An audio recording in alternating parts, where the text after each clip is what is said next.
Welcome to our debate about the future of Europe, Pax Europiana, and this one today, this video about our relationship with Russia and how to reduce our dependency on Russia. This is a very important topic for the future of Europe. For this United Europe I propose, in United Europe of 37 countries, and how we can get there, because obviously our relation with Russia is a key relation.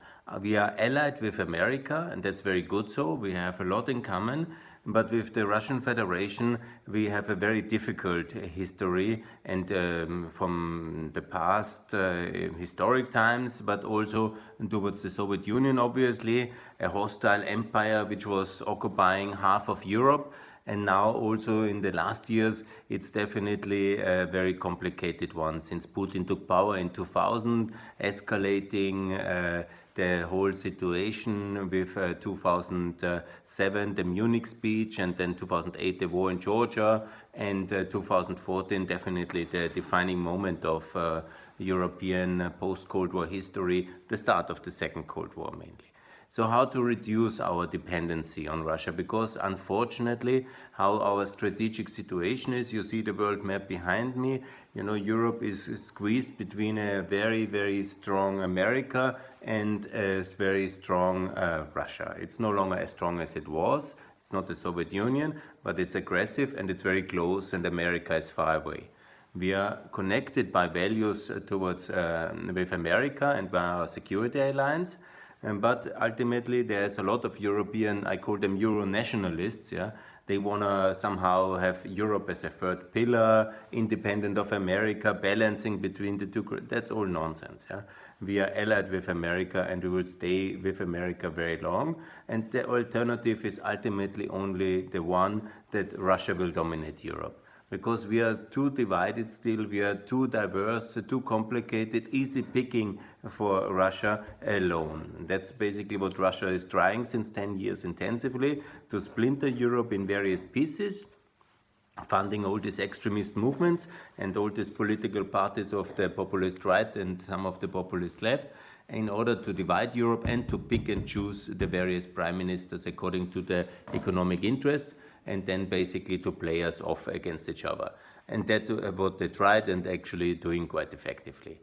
So how do we escape from that? The first one obviously is that we strengthen our alliance with the United States by the EU joining NATO. That's a very important step now. Almost all members, but very small ones, and 6 of them are not a member of the alliance up to now. They have to join, and the EU itself to join, and to really become the European pillar of NATO fully, so we have less openness where Russia can sneak in with its specific interests.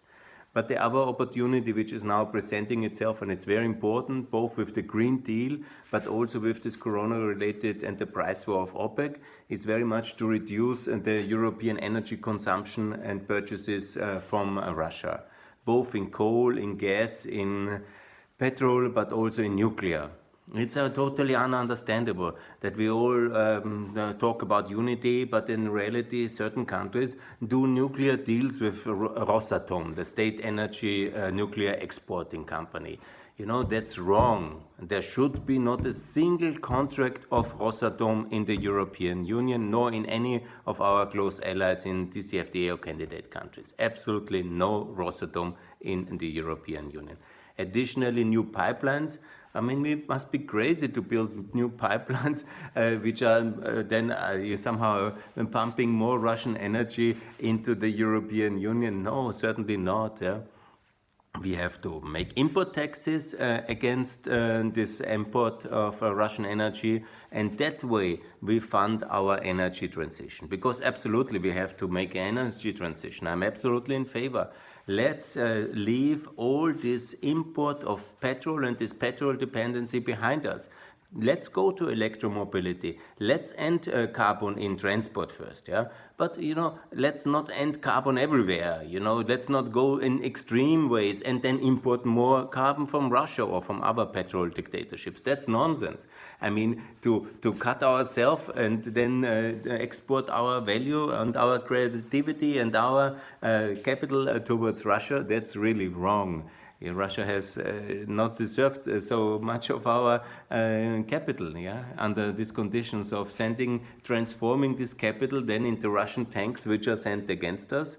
Never forget, it's about 45% before this crisis now. I'm not sure how much, hopefully it's less, but of the Russian state financial fiscal capacity is from energy exports, mostly to Europe.